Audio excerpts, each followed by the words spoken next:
My friends, welcome to the Word Exposed. Join me in contemplating the Lord present in the Holy Scriptures today, the seventh Sunday in Ordinary Time. In today's Gospel, we shall hear Jesus telling us, "Love your enemies. Pray for those who persecute you." Brothers and sisters, it is good to be reminded of this counsel today when to strike back has become our immediate response to those who oppose us.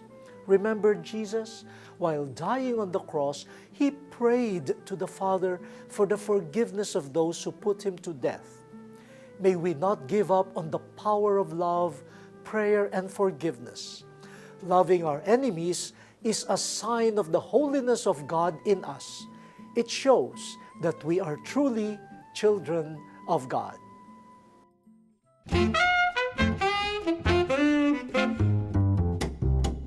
According to Jesus, the Holy Spirit will not invent new truth. The Holy Spirit will lead us to the truth that Jesus has already taught.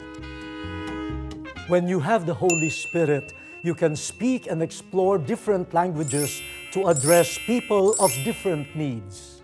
Barriers and boundaries of discrimination, division, and injustice should disappear.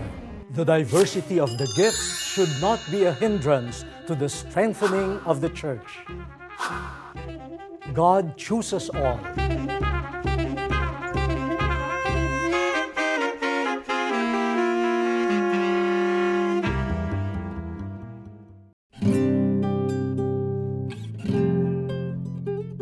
A reading from the book of Leviticus. The Lord said to Moses, "Speak to the whole Israelite community and tell them, 'Be holy, for I, the Lord your God, am holy. You shall not bear hatred for your brother or sister in your heart, though you may have to reprove your fellow citizen. Do not incur sin because of him. Take no revenge and cherish no grudge against any of your people. You shall love your neighbor as yourself. I am the Lord." The word of the Lord. Our first reading for this Sunday is taken from the book of Leviticus. Let us reflect on pure love as holiness. Yes, holiness is found where love is pure and total. In the first reading, the Lord instructs Moses to tell the people that they should be holy, for God is holy. Yes, Israel is called God's people. And because God is holy, then the people that belong to God should also be holy. For how could you call a people God's people if it does not share the holiness of God? But the question is, how holy is God? Or what is the holiness of God? So that the people could imitate that holiness. In the first reading, the holiness that God demands of the people Israel is the holiness of not taking revenge. In the heart of the people, there should not be any hatred for the neighbor, for the countryman or countrywoman, for a brother or a sister. Even if a brother or sister has committed a mistake, and we should correct the person, reprimand the person, remind the person, we should not commit sin in our heart.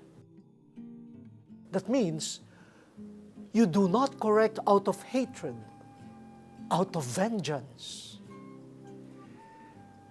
And you should also not harbor or keep anger in your heart.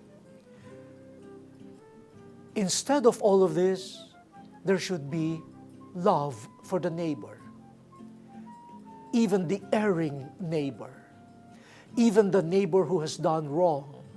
The response is love. And if we expect to be loved, then we should love the other person as we love ourselves and as we expect ourselves to be loved. This is the holiness that God demands of Israel. Love, not hatred, not anger, not revenge, not bearing grudges.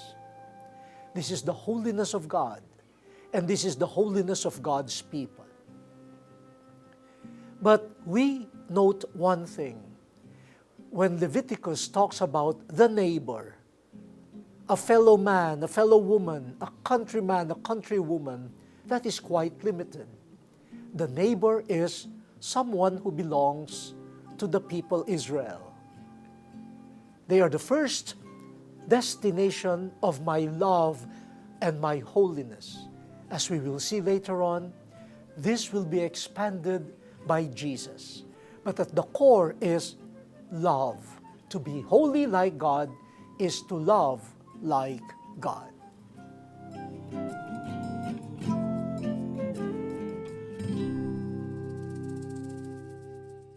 It has been a while now since we started this program in 2008. From day one, you have been with us, our dear friends, assisting us with open hands. We are inviting you once again to be our partners in this ministry. Following the mandate of the Lord to bring the good news to all, we can continue to broadcast and reach more people with your support, bringing the good news to them through television and the internet. Friends, your offering would be very much appreciated. Thank you. May the Lord reward you 100-fold.